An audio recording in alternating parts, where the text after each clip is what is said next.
guys, it's Ethnic Green Living here, and I am here because I am going to attempt to do something like a 3-part series.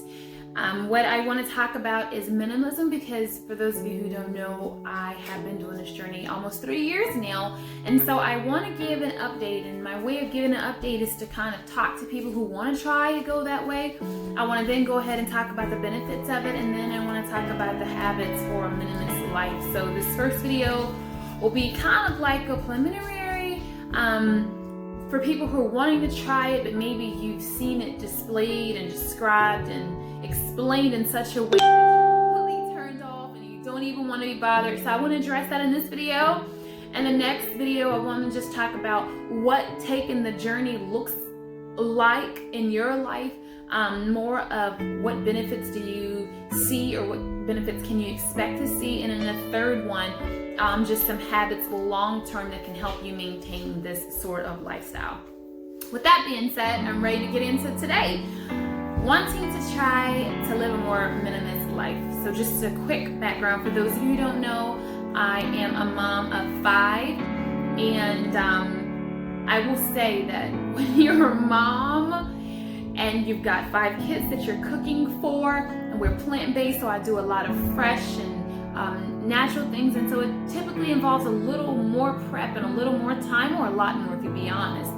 And so when you already don't have a lot of time and you have 5 little ones running around here and there, and you have so many obligations and things to do, and of course now if everybody has a pair of shoes out, that's 5 pair of shoes out and typically it might be just 1 or 2 pair of shoes in the smaller families' homes. So as you can see already, that stuff starts to really build up, and it really starts to create a level of stress, right? And it just it begins to just make life a little bit harder. Life can be overwhelming. And so for me, going minimalist, having less things to think about, less things to pick, less things to decide upon, really just freed up some mental capacity and really just gave way in a natural, organic way to have a cleaner house, just because simply there's less stuff. So maybe you're saying, I'm a little stressed, I'm a little overwhelmed, and I don't quite know where to start, and I'm not down with this only wear black and white. Hello, I'm wearing green. I'm not down with owning 100 items in my entire house, or owning 50 items in my entire house. I'm not down for those things. I'm not here for that. But I would like to live a simpler, less stressful life. And I want to say to you, this is a good thing for you. This is a good journey to embark upon. I think that it will help you. And so what I would say first is, before you even get going, I want us to kind of talk about the entry work of it. Working on yourself. What's in your heart? What makes you happy? You know, identify what adds value to you so that you can focus on what's important.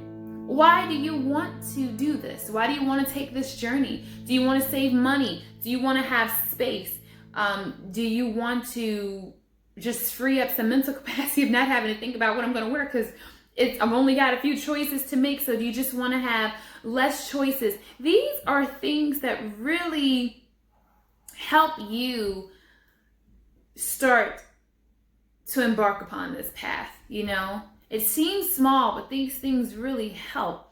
You know, it takes time. You didn't just overnight, get a house full of stuff, and so more than likely you won't overnight let it go. So I do want you to be gentle, and I do want you to be patient with yourself. Take the time that it needs. It's just one step at a time. Maybe ask a friend to come help you, if that'll make things easier, especially if you know they're really tidy and neat. You know, when you're thinking about making more space, you're just taking away the things that you don't need, and the things that you don't want, and the things that you don't use. They don't add value.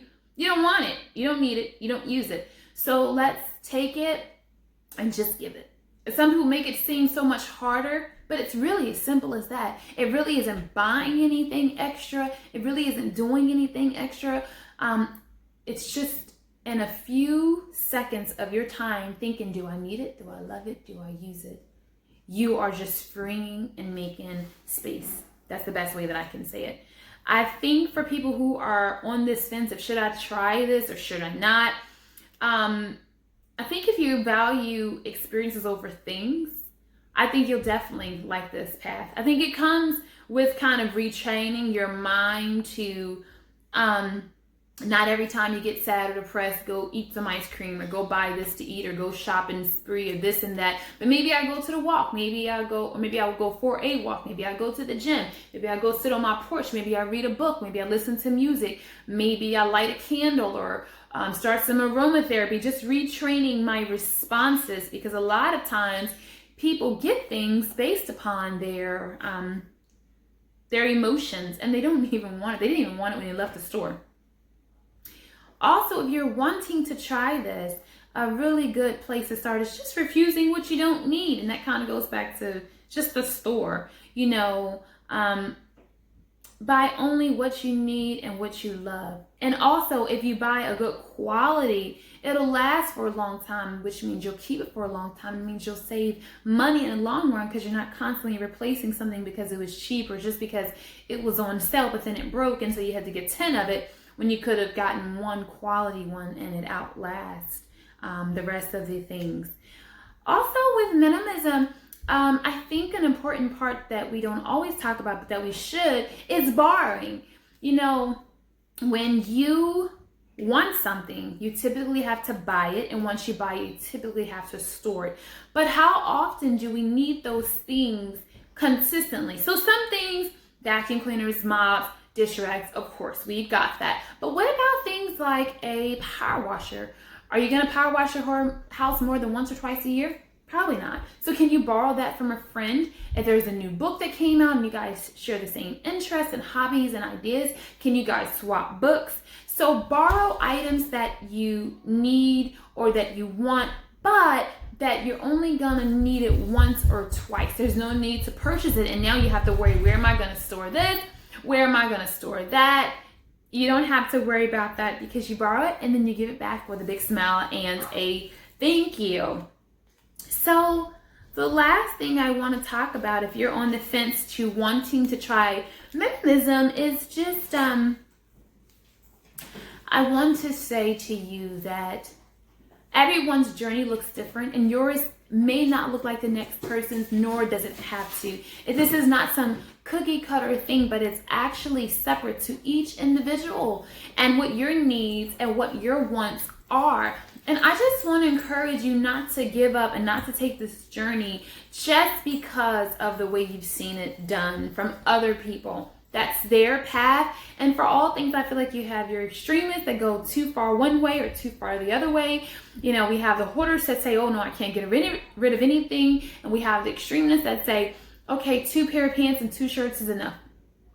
I'm not here to judge. I'm not here to knock. But your journey will fall somewhere along that spectrum. And I just think that if you want to try minimalism, if you're just trying to understand what is minimalism, I hope this video helps. I didn't want it to be a do this and do that and this and that and this is the only way, but I kind of wanted to just show you how in just a few simple steps you can organically just begin a minimalist life. Just a life of intentionality, just being mindful and thoughtful in all of your purchases and all of your experiences. So be sure to tune in tomorrow where I talk about the benefits of becoming a minimalist. So thank you guys for watching. Be sure to give me a like and subscribe. And until next time, blessings.